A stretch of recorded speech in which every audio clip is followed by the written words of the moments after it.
G'day Internet, Max right here, and we have a little bit of a firestorm happening on Twitter today, thanks to Willy Woo. Before I get to that, I have a huge announcement. I think it's a gift for you. You guys are going to absolutely love it, so make sure you stay at the end of the video to watch that.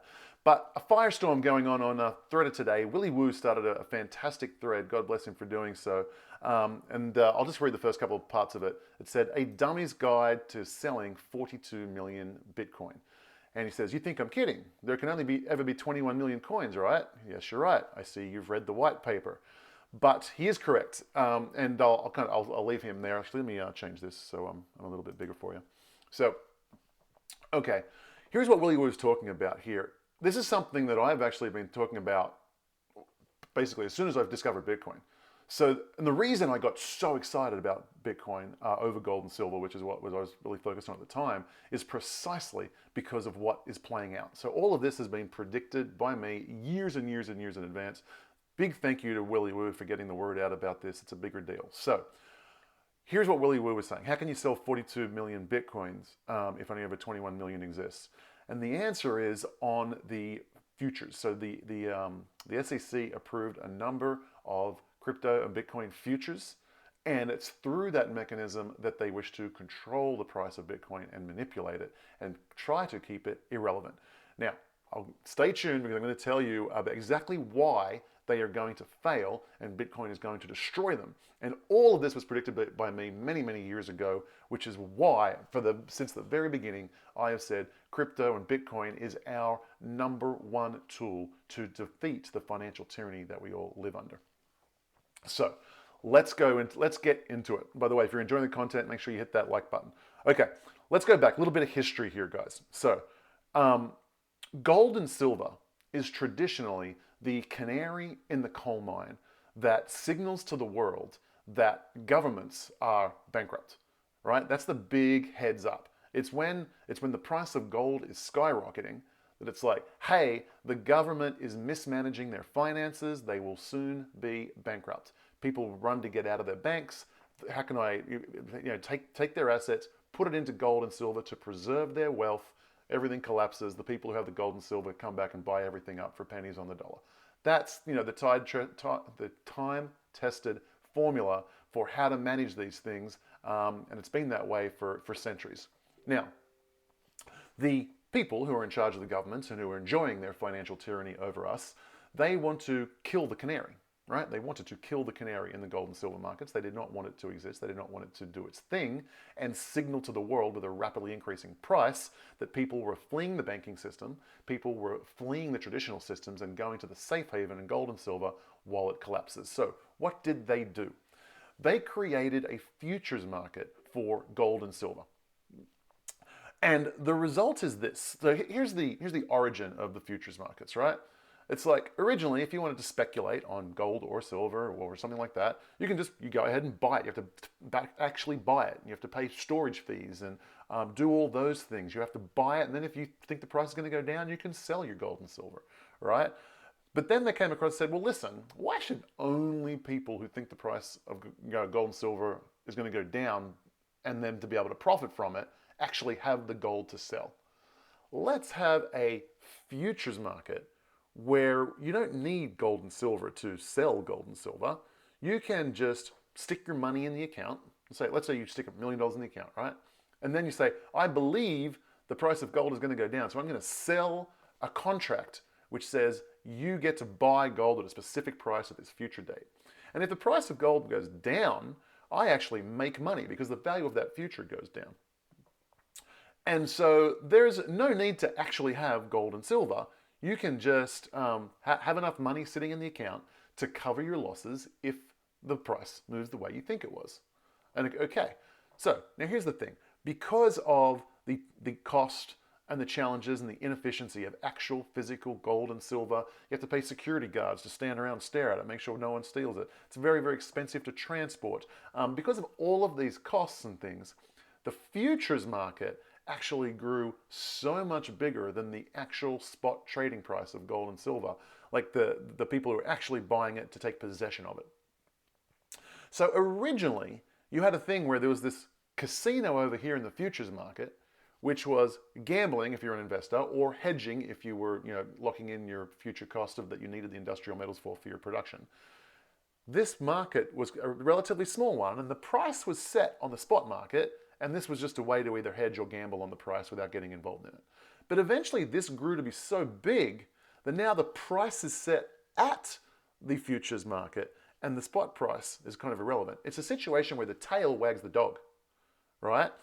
And through this mechanism, no matter how much people want gold or silver, no matter what the supply and demand forces are for the actual metals, the price is not set there. The price is set at the futures market. And so let's say you call your broker and say, hey, I think the government's mismanaging the economy. I want to speculate on gold and silver. Once upon a time, he would have to go and buy gold and silver. Now he does not. Now he sticks his money in his trading account and he buys the gold and silver ETF.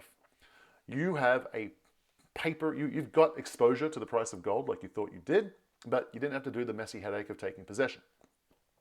Now, as a result, people who want to manipulate the market can sell as much paper contract with you. It's just a bet, it's a contract. If the price goes up, I'll give you this. If the price goes down, you give me that. But they can sell as much paper as they want to absorb all of the demand for people who wanted gold and silver. And what it does is by just selling an infinite number of paper, because remember, these guys control the printing presses. They just go and put billions of dollars in an account and they can sell and sell and sell and sell, and they can keep selling, absorbing all of the demand without the price getting bid up. You see? Because if a whole bunch of new buyers come in and want to take gold, they should have to compete for the existing supply of gold and with their price convince someone who is already holding gold to sell it. But with this mechanism, you want to come in and buy gold, you don't have to convince a seller to sell. You just need to convince someone who is financially incentivized enough to sell you an infinite amount of paper to satisfy all the demand, and the price will never go up. Eventually, you'll get bored of your investment and leave. That's what happened with the gold and silver market, right? So that is how this worked. They effectively killed the canary in the coal mine with this, with a futures market for gold and silver. They will never let the price go up because they can sell as much paper as they want to, absorbing the demand. Now, some interesting little lessons in history. Every now and again, happened during COVID, happened in 2012-13 with the Asian financial crisis, happened in 2008. There's three I can remember off the top of my head. But there's an instance when enough people want physical gold. They don't trust the casino. They don't trust the financial corruption. They don't trust paper promises from an insolvent government, which is backing up a paper promise from an insolvent market. They don't trust any of that. They want the physical gold. And the price of the futures market and the price of the spot price for actually taking possession separates. Normally the correlation is extremely tight within pennies. Every now and again during a crisis, it separates. Right? And if you just can't get your hands on physical gold and silver, you go down to the store and you just can't get it. If you can get it, you have to pay a premium of 20, 30, 40% to get your hands on it. And a lot of people pay that premium because they think the price is going to collapse, right? And eventually one day they're going to be right. The paper price and the spot price will deviate forever. That's what they're thinking. All right? But so far, because of all of the headaches of taking possession of physical gold, taking possession of physical silver, hiring a guy to stand there and look at it, make sure no one steals it, hiring another guy to stand there and watch him so he doesn't steal it, all of the security, all of the transportation costs, all of the headaches. Because of that, after 3, 4, 5, 6 months, 12 months sometimes, the panic dies down and the price of the futures price and the physical price re-merge and goes back into correlation. And basically, they just wait out the people who are holding the gold and silver. They hold it, and these people who have been investing in gold and silver for the last decade haven't seen any price appreciation in gold and silver. Some people think it's because Bitcoin stole their thunder, and to a degree that is true. But that's not the sum total of it. It's the corruption on the futures market. It's the selling of an infinite amount of paper, promises for gold and silver that no one expects them to be able to give them up. Well, no one expects that. Right? It's that concept that has kept the price of gold and silver capped. And here is what Willy was explaining. It's like this is happening right now inside the Bitcoin market. Now, this is something that I predicted literally the day that I very first heard that the SEC said, we're not going to approve a spot price ETF. We highly recommend you change your application so it's a futures-based ETF. I knew immediately what was going on. I literally read the article, hit record, and gave you a message describing exactly this. That's video's a year or two old now, right? But even more than that, go back 2012, 2013. I'm an experienced player in the gold silver markets. I knew exactly how this was going to play out. I knew that they would move to try and kill the Bitcoin canary in the coal mine using these futures contracts. And it took something in the order of 8-9 years for them to actually get it, for Bitcoin to become important enough where that they came along and set up the futures markets to destroy it. Now, something I also predicted way back then in 2012, 2013, when I first started learning about Bitcoin, I predicted it way back then that Bitcoin would defeat their tricks, whereas gold and silver failed. And this is why I've been preaching from the rooftops ever since then, literally waiting for this moment to come about. Now, a few things. I'm going to tell you in just a moment why it's going to defeat it. But I'm also going to say right now, we have horrific macro conditions, and I'm not saying the price of Bitcoin would be $100,000 if it weren't for the fact of the paper market. I'm not saying that. I think the price is coming down for genuine reasons, like horrible macro things. And there's a dam building up.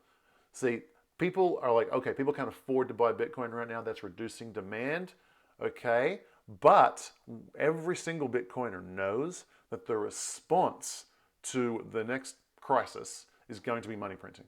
And the antidote, the thing you want to do is to accumulate Bitcoin. And so the people are holding back, waiting to see how low Bitcoin goes. But that pressure is building. People are like, I'm not putting my money on exchanges. I'm not getting ready to buy this minute.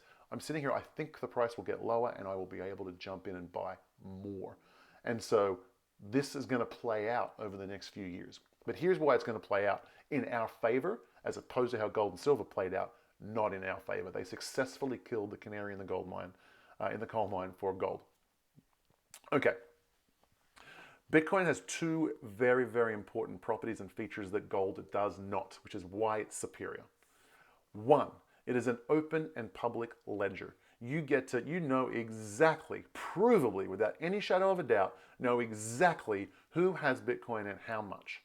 We know exactly, precisely, to the Satoshi, how many Bitcoin are on exchanges right now.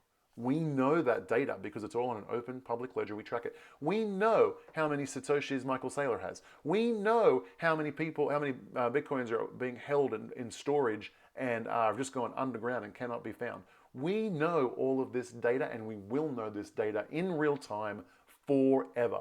In the gold and silver market, how much is there actually available for selling? You got to kind of piece it together. How much is China holding? No idea, right? How much are they producing each year? No idea. We don't know any of this data for the gold and silver market. So we don't know how close we are to breaking the machine, which is the futures market, which suppresses the demand and will choose through all that demand by satisfying it with paper contracts. We don't know any of that data. In the world of Bitcoin, we know all of that data. And we as investors can see it. We can see it start to heat up, and we can decide, just like GameStop against that short, we can jump in, we can all jump on social media, we can say, hey, let's turn up the flames on these bitches, and let's show the world that there is, at these bullshit suppressed prices that they've got going, there is no Bitcoin out there because we have scooped it all up. We have that ability in the Bitcoin market. We do not have that ability in the gold and silver market. Very, very important distinction. Number two, taking possession of gold and silver is a huge headache, a huge cost, and a huge security issue that is very, very difficult for most people to manage. In the world of Bitcoin, it is extremely easy to take possession of your Bitcoin. It is free, as a matter of fact. Or you can have $1 billion worth of Bitcoin, and you can hold it on a $100 USB stick relatively securely. Right? You can just get it teleported to you anywhere in the world, and you take possession of it. And so you are much more likely to take possession and force a situation where when the tail is wagging the dog, when the futures market is actually controlling the price for the spot, you can actually take possession, get your spot, get it into safe hands, and the world can see that the inventory is shrinking very, very quickly. The world can see that there's no way, if the inventory is shrinking this much, but the price is staying still, that will not last forever. And the world will pile in, grab up whatever little physical there is available at bargain basement prices. And the price, the futures market and the price of Bitcoin will separate forever. And their corruption will collapse. And in the blink of an eye, the entire years and years and years of price suppression for Bitcoin will completely unwind, and the price of Bitcoin will catapult up. Now, I'm pretty sure I've got videos on YouTube, but my memory is not good enough. I definitely know I thought about this as an internal exercise in 2012, 2013. I'm pretty confident I have this out there in videos on this YouTube channel from 2012, 13, 14, explaining exactly how this whole thing is going to unwind, even though there weren't even futures ETFs out at the time. So, as I've said for years and years and years, which is why I've become a complete evangelist, Bitcoin is the nuclear weapon that the little man has to destroy the financial tyrants who corrupt the system and steal from us through inflation. It is the most important thing that people can have in their portfolio, because not only does it give them wealth, not only does it give them the best chance of surviving with maintaining their wealth, not only is it their best chance of creating generational wealth, it is the #1 tool for freedom. That is the most important reason for Bitcoin. So, give me a like up if you like that. But before I go, I promised you something very cool. I promised you I was going to give you a treat. I promised you I've got something very, very exciting I've been cooking up for the last few weeks and months. Here's the backstory to that. I effectively run a small family office, my office, right? It's like I have a very healthy balance sheet. And it's very important for me to stay up to trends about where I should be investing my money, trimming back positions here, expanding positions here, and changing that, right? So what do I do with the vast majority of my time? I listen to my time at the computer in the order of about 2 to 6 hours per day, listening to the world's best financial minds. Many paid subscriptions, a whole bunch of free things that we all kind of can watch on YouTube. And that's 2 to 5, 6 hours of my time in front of computers, staying on top of this stuff. But I listen to everything at double speed. I've been doing this for years. I can't even talk to a real human in real time anymore. I'm like, no, go faster, go faster, go faster. We need to talk faster. I'm used to listening to things at double and a half speed, right? That's just how my brain works. So I hear about 4 to 10 hours of the world's best financial minds in the world of real estate, Bitcoin, Ethereum, crypto, equities, bonds, you name it. I hear it all. I study macroeconomics daily, and it's what I do. And I thought it would be an incredible amount of value for the subscribers of this channel if I just, they don't have that luxury, obviously, that most people don't, so that I have to dedicate that amount of time to that much study. So if I find something particularly pertinent, particularly mind-blowing, a point of view that they absolutely have to hear, and it's very often, I listen to everything. I listen to Harry Dent say Bitcoin's going to $3,000. I listen to Raoul Pal who says the bottom's in, 80% belief it's going up from here, and everything in between. I listen to all of it. I don't have a bias, right? I want to take as much information as I can, hear all the arguments, and then I assess my position, right? So I did this. I experimented with this about 6-12 months ago. I started making little clips of the really cool clips that I thought was the highlight of the 6 hours I watched today. This is the highlight that I saw that people really need to hear this. And I started putting it on this channel. Unfortunately, I started losing subscribers. And I think it was because people just really want to hear me on this channel. That's why they subscribed. That's why they want. When they started hearing from other experts, they were like, no, I don't want to hear that channel. I totally understood it. I stopped doing it. But it always gnawed me because I thought this is such an incredible gift to get the daily cliff notes, 3, 4, 5, 6 hours of content reduced down to the best 10 minutes and published, daily or several times a week. I think it's just a tremendous, tremendous gift. But I stopped doing it because it was not helping this channel. I thought I've got to fix that, and I am going to fix that. I'm just going to put it all on a completely different channel.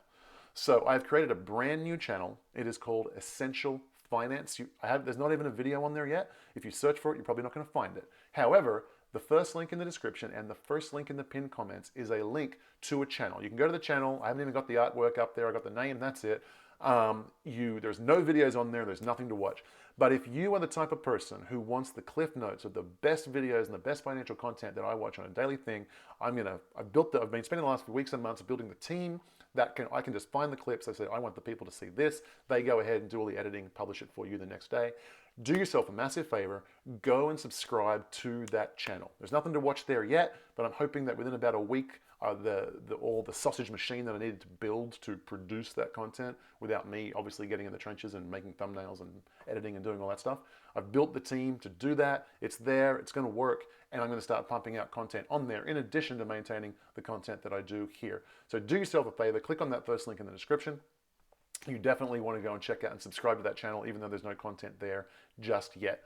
So, guys, with that, I greatly appreciate you taking the time to listen to me. Hit that like button, hit the subscribe button, and let me know in the comments below, is Willy Woo onto something, or is he and I tinfoil hat wearing conspiracy theorist weirdos, and there's no such manipulation in the ETFs at all, and we have nothing to worry about. Let me know in the comments below. Take care.